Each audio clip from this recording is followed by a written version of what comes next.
నిన్న ఢిల్లీలో బొద్దింకల ర్యాలీతో వాతావరణం పూర్తిగా వేడెక్కిపోయింది. ఇటు పోలీసుల లాఠీ చార్జీ, అట్లా బొద్దింకలు అంటే కాక్రోచ్ జనతా పార్టీ తరపున ర్యాలీలు,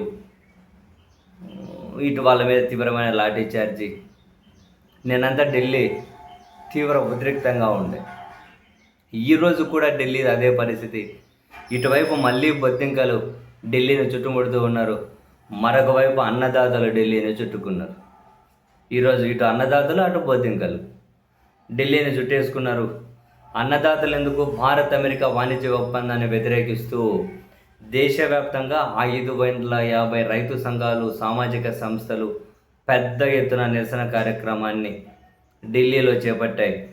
సో భారత్ అమెరికా వాణిజ్య ఒప్పందం వల్ల రైతులు, కూలీలు, చిన్న వ్యాపారులు తీవ్రంగా నష్టపోతారని, అమెరికాలో భారీ సబ్సిడీలతో వేలాది ఎకరాల వ్యవసాయం సాగుతుంది, కానీ మన దేశంలో మెజారిటీ రైతులు కేవలం 2 నుంచి 2.5 ఎకరాల భూమి మాత్రమే ఉందని, ఈ ఒప్పందంలో చౌకైన అమెరికా వ్యవసాయ దిగుమతులు దేశీయ మార్కెట్లకు వస్తే చిన్న రైతులు పోటీ పడలేరు అన్నది ప్రధానమైన ఆందోళన.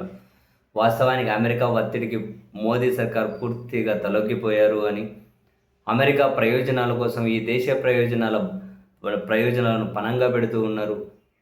దేశంలో రైతు కనిపించని పరిస్థితి తీసుకొని వస్తూ ఉన్నారు అని చెప్పి ఇటు వ్యాపారులు ఢిల్లీని చుట్టుకున్నారు. అటు ధర్మేంద్ర ప్రధాన్ మంత్రి నుంచి తప్పుకోవాల్సిందే తక్షణం అని చెప్పి కాక్రోచులు 2వ రోజు కూడా ఢిల్లీని చుట్టుముట్టారు. ఇటు కాక్రోచులు, అటు రైతులు, ఇంకా మధ్యలో పార్లమెంటు లోపల ఎంపీలు వాళ్ళు నిరసన.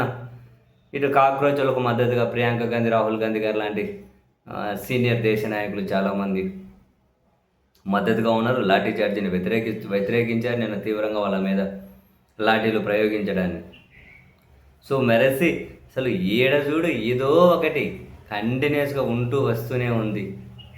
సీరియస్లీ మరి దేశంలో ఇంత అశాంతి, ఇటువంటి పరిస్థితులకు ఇంత జవాబుదారీ లేని పాలకులు ఒకవైపు, ఏంటిలే ఎక్కడ చూసినా అశాంతి రాజ్యం వెళ్తుంది ఢిల్లీ నుంచి ఢిల్లీ దాకా.